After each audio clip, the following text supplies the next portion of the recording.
Boa noite, meus irmãos. Que a paz, que o amor de Jesus esteja presente em nossos corações, que permita que os nossos corações estejam abertos para compreendermos o ensinamento de Jesus. Todas as noites de tratamento, nós sempre buscamos uma palavra de conforto, uma palavra de auxílio, uma palavra de despertamento. O Evangelho de Jesus nos traz esses ensinamentos que são tão importantes para nós, para a nossa renovação. Então é importante que nós busquemos nos abrir, que busquemos compreender o ensinamento de Jesus e que busquemos nos aprofundar. Hoje nós vamos comentar sobre o capítulo 13 do Evangelho segundo o Espiritismo, cujo título é que a sua mão esquerda não saiba o que dá a sua mão direita. Que a sua mão esquerda não saiba o que dá a sua mão direita. Tá? É o capítulo 13 do Evangelho segundo o Espiritismo, que eu recomendo a cada um que dê uma olhadinha, que estude esse capítulo, que tem coisas maravilhosas, importantíssimas ali, que vale a pena que a gente estude, que a gente compreenda, tá bom? Então eu vou tentar trazer um pouquinho disso. E quando a gente abre esse capítulo ali, logo no primeiro subtítulo que aparece aí dentro do capítulo, é justamente fazer o bem sem ostentação. E quando eu li fazer o bem sem ostentação, a primeira palavra que me chama a atenção é essa palavra ostentação. O que significa ostentação? O que significa ostentar? Né? Então, ostentar significa exibir-se. Significa fazer alarde de alguma coisa que você possui, de tentar mostrar aos outros aquilo que você possui, se mostrar. Né? Então, isso é ostentar. E a verdade é que ostentar faz parte da nossa vida. Faz parte da nossa alma, pelo menos da minha alma. Né? Eu posso garantir que eu não consegui totalmente me livrar da ostentação, embora é algo que eu tente combater em mim mesmo. Mas vamos parar para pensar. Se eu compro um carro, qual que é a primeira coisa que eu quero fazer? A primeira coisa que eu quero fazer é passear com o meu carro para as outras pessoas verem que eu comprei o carro. Isso é ostentação. Né? Se eu compro uma roupa bonita, então eu quero usar essa roupa bonita numa festa. Por quê? Porque eu quero que as pessoas vejam como eu sou elegante, né? Como eu estou bem vestido. Isso é ostentação. Né? E logo a gente percebe que a ostentação ela é filha do orgulho, porque na verdade o que eu estou querendo fazer é mostrar quão bonito, quão elegante, quão rico eu sou. Eu estou tentando vender uma imagem de mim mesmo para as pessoas à minha volta. Ainda que quando eu só procuro dividir alguma alegria minha com os amigos, ainda pode ser que esse grau de orgulho que você esteja alimentando esteja numa intensidade razoável, né? uma intensidade aceitável, porque eu só estou tentando dividir a minha alegria. Mas muitas vezes não é assim, a gente sabe. Muitas vezes eu quero mostrar justamente para as pessoas que não gostam de mim o quanto eu sou bem-sucedido. Isso não acontece com a gente? Pois bem, isso é ostentar. Né? E é importante que a gente tome muito cuidado com a ostentação em todos os níveis, para que a gente não caia neste alimento do nosso orgulho, porque isso vai no sentido contrário ao ensinamento de Jesus, que é a humildade, né? Que é a compaixão, que é o auxílio. Né? E tanto pior ainda é a ostentação quando se trata da ostentação da caridade. Né? Por quê? A ostentação de um ato que você está fazendo em auxílio de outra pessoa, né? Por quê? Porque quando você está auxiliando outra pessoa, então existe aí dois agentes. Existe você, quem auxilia, e existe a outra pessoa que é auxiliada. E nós precisamos atentar para isso, que os sentimentos envolvidos não são apenas o seu, são também o da outra pessoa. Então, ao auxiliar outra pessoa, quando nós nos colocamos num ato de doação para outras pessoas, é impossível que a nossa intenção, é essencial que a nossa intenção esteja totalmente voltada para as outras pessoas e nada para nós. Né? Quando eu for auxiliar outra pessoa, eu não posso ficar preocupado com o que as pessoas vão estar pensando sobre a minha atitude. Né? Ao contrário, eu tenho que estar preocupado no auxílio em si que eu estou oferecendo. E é difícil a gente não querer nada em troca, porque quando não queremos nada, pelo menos um obrigado nós gostaríamos de receber, mas o fato é que a nossa maneira de pensar deveria ser como a de quem realmente não deseja nada. Né? O que Jesus nos ensina sobre isso? Né? Então aí nós vemos logo no item 1 aí do Evangelho segundo o Espiritismo, esse trecho que nós encontramos no item 1 do capítulo 13, né? Esse trecho que está lá em Mateus, no capítulo 4, versículos de 1 a 4. E o que diz esse trecho? Esse trecho diz assim: Tomai cuidado de não fazer as vossas boas obras diante dos homens para serem vistos por eles. De outro modo, não recebereis a recompensa de vosso Pai que estais nos céus. Então, quando derdes esmolas, não façais soar a trombeta diante de vós, como fazem os hipócritas nas sinagogas e nas ruas, para serem honrados pelos homens. Eu vos digo em verdade que já receberam a sua recompensa.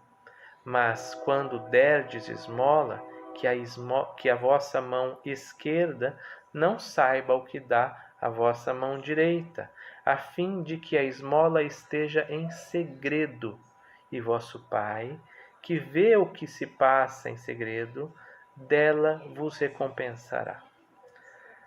Então, o que Jesus está dizendo? Acontece que naquela época, e na verdade até hoje, né, os judeus, eles têm por obrigação, né, dar esmolas, por obrigação fazer a caridade, doar aos pobres. Tá? Então, essa é uma obrigação que consta da lei de Moisés. Né? E naquela época de Jesus era muito comum que os judeus ricos, as pessoas ricas ali que viviam na Judéia, né, eles fizessem a sua doação e contassem para todo mundo que estavam fazendo a doação. Né? Faziam soar a trombeta. É isso que Jesus está dizendo. Estava se referindo às pessoas que anunciavam para todos as doações que faziam. Para quê? Para se mostrar como boas, como bondosas, como carindosas, como alguém que cumpria a lei, né, de fazer as doações. Né? O que essas pessoas desejavam, na verdade? Elas estavam preocupadas com o outro que estava recebendo a doação? Não. Eles estavam preocupados apenas em cumprir com a sua obrigação e que essa obrigação fosse vista pela sociedade de tal maneira que eles se sentissem bem, que eles fossem vistos como bondosos pela sociedade. Eles ostentavam aquilo que eles estavam fazendo com a intenção das outras pessoas olharem para eles e dizerem assim: olha, realmente, como esse cara é caridoso. Nossa, quanto dinheiro que ele está doando, ele deve ser muito rico. Era isso que era a verdadeira intenção. Então, quando nós fazemos esse tipo de coisa, porque hoje nós fazemos do mesmo jeito, né? Nós mesmos, entre nós espíritas, sempre ligados a trabalhos sociais, né? Sempre ligados a distribuição de cesta, né? Quantas vezes nós não ficamos mostrando para as outras pessoas aquilo que nós estamos fazendo? Quantas vezes você não vê gente tirando selfie no celular e postando nas suas redes sociais para dizer, olha como eu sou caridoso, né? E quando nós fazemos isso, se nós somos vistos pelos outros, pronto, era isso que a gente queria, a gente já recebeu a nossa recompensa, né? Se a gente recebe um obrigado ou alguém que diz assim, nossa, puxa vida, eu queria ser como você, nossa, nosso ego vai lá para cima, né? Bate no teto e pronto, a gente já recebeu a nossa recompensa, o que a gente queria era isso, né? Era que as pessoas nos vissem como caridoso. Eu estou vendendo uma imagem minha, a pessoa comprou, pronto, recebi a recompensa. Mas não é isso que Jesus está pedindo, porque a nossa atitude de doação, a nossa atitude de caridade não pode ser fundamentada no próprio orgulho. Ela precisa estar fundamentada no meu desejo sincero de auxiliar ao próximo. A caridade em si, ela deveria servir para nós que estamos praticando a caridade como um exercício de estímulo à nossa própria humildade. Nós nos colocando na situação das pessoas necessitadas, deveríamos sentir empatia com essa situação, ver quão grande é essa dificuldade, quão difícil é passar por isso, nos colocando nessa situação também, né? Nos colocando nessa situação também para termos essa empatia e desenvolvermos em nós um sentimento de humildade, né? Nos fazer crescer. Se a gente faz alguma coisa pensando no que os outros vão estar pensando de nós, ao contrário de estimular a nossa humildade, nós estamos estimulando o nosso orgulho. Então percebam que não é tanto, às vezes, o ato em si, né? O mundo que nós vivemos é um mundo que a caridade ela ainda é muito necessária, né? As pessoas passam por dificuldades, de fato elas passam por dificuldades, e se nós tivermos empatia, nós vamos perceber essas dificuldades e vamos ser desejosos de auxiliar. Esse é o crescimento que o serviço da caridade pede de cada um de nós. Que nós busquemos o desejo de auxiliar. Tá? Nós sabemos que as pessoas não passam dificuldades por acaso, certo? Então a doutrina espírita nos diz que ninguém vive de determinada dificuldade, passa por determinada situação ao acaso, que todos nós colhemos aquilo que nós plantamos, mas isso não é razão para que nós não tenhamos compaixão pelas pessoas. Ao contrário, vamos desenvolver a compaixão. E se ela está passando por aquela dificuldade, e essa dificuldade é a colheita de algo errado que elas ainda fizeram, então isso é mais um motivo de compaixão. É mais uma razão para que nós oremos por essas pessoas, para que nós nos dediquemos no sentido de proporcionar auxílio até para o despertamento delas, em muitos casos. Então todas essas coisas precisam ser levadas em conta quando nós fazemos a nossa ação caridosa, para que de maneira nenhuma essa ação caridosa seja algo que vá humilhar a pessoa ou colocar a pessoa que está sendo auxiliada em algo que seja indigno, né? Que ela se sinta indignada, né? Ou que ela não queira, né, aquilo que está recebendo, né? É importante a gente nos colocar na posição da pessoa, criar essa empatia para realizar a caridade sem nenhuma pretensão. Existe no capítulo 13, aí no item 4, uma passagem muito bonita, que convém vocês pegarem o Evangelho e lerem essa passagem aí no capítulo 13, no item 4, que é uma senhora rica, né? E que ela está fazendo a caridade. Então, o que acontece com essa senhora? Eu vou tentar contar rapidamente para que a gente também não se estenda tanto, mas vocês peguem aí no capítulo 13.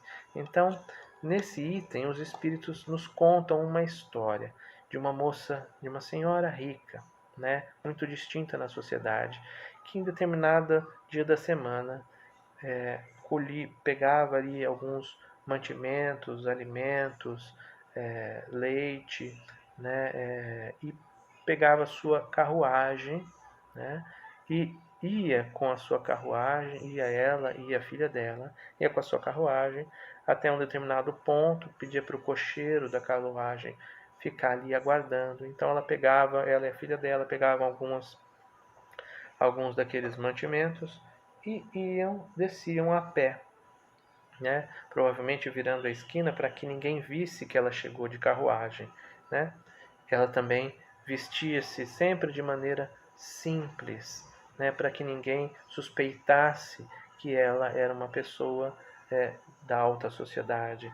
E ela ia e entrava numa casa pobre, aonde as pessoas já estavam esperando, a mãe já estava esperando, as crianças já estavam esperando e ficavam muito felizes, né, de tê-la ali, né? E ela dedicava ali um pouco do seu tempo, do seu carinho, levando boas palavras para aquela família em dificuldade, deixava ali alimento para as crianças. Se alguma das crianças estava com algum problema, com alguma doença, ela ajudava no cuidado, né? E depois saía daquela casa, voltava para sua carruagem e ia para outra casa fazer a mesma coisa. E a filha dela, que acompanhava, certa vez disse que também queria ajudar, dando alimento, né, dando dinheiro, como ela fazia de vez em quando, né, e a mãe disse para a filha: ora, que dinheiro você tem, que alimento você comprou, né? Se não foi você quem comprou, se eu der para você dar, sou eu que estou dando, não é você, né? Então, se você quer auxiliar, você precisa auxiliar de você mesma. Faça um carinho, né? Cuide, ajude a cuidar das crianças, ajude a cuidar dos enfermos, né? Faça roupinhas com as suas próprias mãos para depois dar a essas crianças. Assim você vai estar dando de si mesmo. E essa mulher, essa benfeitora, fazia isso uma vez por semana e nunca disse para ninguém da onde que ela era, se ela tinha dinheiro, se não tinha, né? Certa vez, uma das suas assistidas acabou descobrindo que, por ter ido na mansão em que ela morava, acabou descobrindo quem era ali a sua benfeitora e ela disse o que para essa pessoa? Não conte nada a ninguém, né? Assim como Jesus também fazia, não contava nada, né? Não guarde de contar às outras pessoas, né? De que isto acontece. Esse é um exemplo gigantesco de caridade, da caridade sem ostentação, do sentimento verdadeiro do qual nós precisamos estar imbuídos quando nós formos fazer a caridade. E para a gente encerrar a nossa reflexão de hoje, né? Ainda é engraçado porque às vezes a gente vai falando e o tempo vai passando, né? E teria às vezes tantas coisas para refletir sobre esse capítulo, mas eu quero refletir também sobre um outro trecho, que é justamente um trecho onde Jesus está dizendo isso, ó, não conte para ninguém, né? Onde Jesus encontra com um leproso, né? Então ele encontra com um leproso e o leproso diz assim: se o Senhor deseja, você pode me curar. E Jesus diz: eu desejo. Estende a mão, toca o leproso e o cura. A lepra desaparece. Então Jesus diz: não conte isso para ninguém, mas vá até os sacerdotes e diga que você está curado e faça o sacrifício que está prescrito na lei de Moisés. E esse trecho, que também é o item 2 do capítulo 13, né, que também está no Evangelho de Mateus, é um texto muito interessante, principalmente para esses dias que nós estamos vivendo. Primeiro porque Jesus se doou em auxílio ao leproso, né? E a gente precisa lembrar que a lepra era uma doença incurável e uma doença altamente contagiosa que pegava por respingos de espirro da própria respiração das pessoas próximas às outras, né? Era recomendado que os leprosos, era obrigado que os leprosos ficassem afastados da sociedade para que eles não conversassem com as pessoas comuns, as outras pessoas, porque eles poderiam transmitir a lepra. E isso é muito semelhante ao que nós estamos vivendo hoje no Covid, né? Esse distanciamento por conta da situação do tipo de contágio. E Jesus tocou o leproso e curou o leproso. Não me consta que Jesus nenhuma vez tenha se negado a auxiliar as pessoas, né, em curar as pessoas. Então, esse é um ensinamento que eu gostaria também que a gente refletisse, pois nós estamos vivendo num mundo, nesse momento, e eu não estou aqui querendo dizer que o distanciamento social está errado, de maneira nenhuma, por favor, não me entendam mal, mas o que eu quero dizer é que o cristão não pode, não deve virar as costas para alguém que esteja necessitado. A pessoa está precisando, então nós precisamos nos colocar à disposição para auxiliar aqueles que estão precisando. Pensemos nisso, vamos refletir na nossa disposição em em fazer a caridade, que ela seja sempre com o coração desejoso do bem que nós estamos propondo, com a dignidade de todas as pessoas envolvidas e sem nunca buscarmos algo para nós mesmos, como por exemplo uma recompensa por aquilo que estamos realizando. Vamos deixar que Deus, que vê tudo em segredo, possa nos recompensar. Então, que o amor de Jesus esteja em nossos corações e que nós possamos refletir sobre tudo isso e, e deixar que essa reflexão renove os nossos sentimentos e o nosso coração. Fiquem todos com Deus e uma boa noite.